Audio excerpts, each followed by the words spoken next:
Welcome to law planet. आइए आज की इस वीडियो में हम Romesh Thapar versus state of Madras के केस को अच्छी तरह समझते हैं, जो सुप्रीम कोर्ट ने 1950 में डिसाइड किया था। ये केस कॉन्स्टिट्यूशन के article 19 clause 1 sub clause A में दिए हुए right to freedom of speech and expression से रिलेटेड है। आइए सबसे पहले इस केस के फैक्ट्स को देख लेते हैं।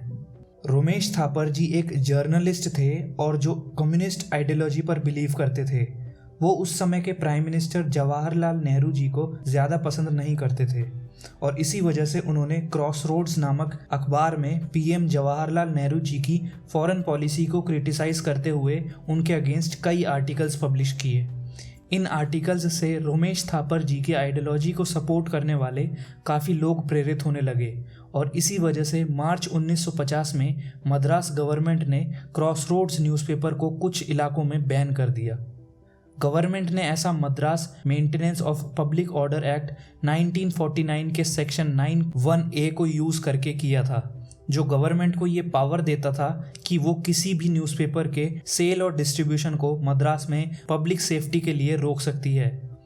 इस ऑर्डर को चैलेंज करते हुए रोमेश थापर जी ने सुप्रीम कोर्ट में आर्टिकल 32 का यूज़ करके एक रिट पिटीशन फाइल करी और कहा कि गवर्नमेंट का ये ऑर्डर उनके fundamental right to freedom of speech और एक्सप्रेशन, जो कॉन्स्टिट्यूशन के article 19 clause 1 sub clause A में दिया हुआ है, उसको वायलेट करता है। आइए अब देखते हैं कि इस केस में लीगल इश्यूज़ क्या थे। पहला और मेजर लीगल इशू ये था कि क्या न्यूज़पेपर को बैन करने का ऑर्डर जो Madras maintenance of public order act के सेक्शन 9(1)(a) को यूज़ करके गवर्नमेंट ने पास किया था, वो article 19 clause 1 sub clause A में दिए हुए right to freedom of speech और एक्सप्रेशन को वायलेट करता है, या वो आर्टिकल 19 क्लॉज 2 में दी गई रीजनेबल रेस्ट्रिक्शन के मीनिंग में आता है और वैलिड है। दूसरा लीगल इशू ये था कि क्या उस एक्ट का सेक्शन 9(1)(a) कॉन्स्टिट्यूशन के आर्टिकल 13 क्लॉज 1 को भी वायलेट करता है, जो कहता है कि फंडामेंटल राइट्स के अगेंस्ट कोई भी लॉ वॉइड माना जाएगा। तीसरा, स्टेट ऑफ मद्रास की तरफ से एडवोकेट जनरल ने यह भी इशू रेज किया कि रोमेश थापर को डायरेक्ट सुप्रीम कोर्ट के पास अप्रोच करने से पहले आर्टिकल 226 का यूज़ करके हाई कोर्ट के पास अप्रोच करना चाहिए था। तो कोर्ट के सामने लीगल इशू ये था कि क्या आर्टिकल 32 के अंडर सुप्रीम कोर्ट में रिट पिटीशन फाइल करने से पहले किसी पेटिशनर को पहले आर्टिकल 226 के अंडर हाई कोर्ट की रेमेडी यूज़ करनी चाहिए। आइए देखते हैं कि कोर्ट ने इन इश्यूज़ को किस तरह रिजॉल्व किया और अपने डिसीजन के लिए क्या रीजनिंग दी।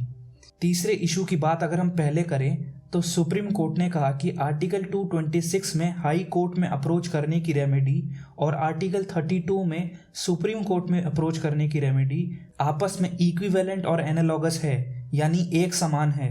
इसका मतलब पेटिशनर अगर चाहे तो पहले हाई कोर्ट या सुप्रीम कोर्ट कहीं भी रिट पिटीशन फाइल कर सकता है। सुप्रीम कोर्ट ने कहा कि गवर्नमेंट के द्वारा पास किया गया order article 19 clause 1 sub clause A में दिए हुए right to freedom of speech and expression को वायलेट करता है, क्योंकि freedom of speech and expression में अपने आइडियाज़ को शेयर करना भी इंक्लूडेड है और जर्नलिस्ट ऐसा केवल न्यूज़पेपर के माध्यम से ही कर सकता है।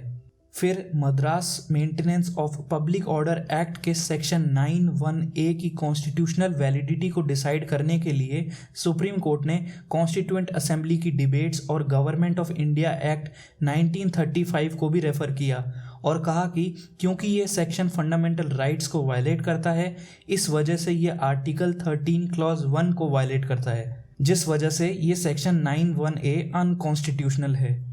बेंच में से केवल एक जज जस्टिस फजल अली जी ने इस जजमेंट में अपना डिसेंटिंग ओपिनियन दिया और कहा कि पब्लिक ऑर्डर एंड सिक्योरिटी को मेंटेन करने के लिए गवर्नमेंट द्वारा ऐसा करना सही है और सेक्शन 9(1)(a) बिल्कुल वैलिड है। जस्टिस फजल अली जी का ये डिसेंटिंग ओपिनियन क्रिटिसिज्म के लायक है। ये जजमेंट उस समय की है जब कॉन्स्टिट्यूशन नया नया इम्प्लीमेंट हुआ था। इस जजमेंट ने लोगों के राइट टू फ्री स्पीच को बचाने के लिए आने वाले समय के लिए एक बहुत अच्छा एग्जाम्पल सेट कर दिया था। आशा करता हूँ आपको Romesh Thapar versus state of Madras का ये केस अच्छी तरह समझ में आया होगा। ऐसे ही और केस एनालिसिस देखने के लिए लॉ प्लैनेट को सब्सक्राइब करके बेल आइकन को प्रेस कर दीजिए। मैं मिलूंगा आपको नेक्स्ट केस एनालिसिस में। तब तक के लिए धन्यवाद। Bye bye.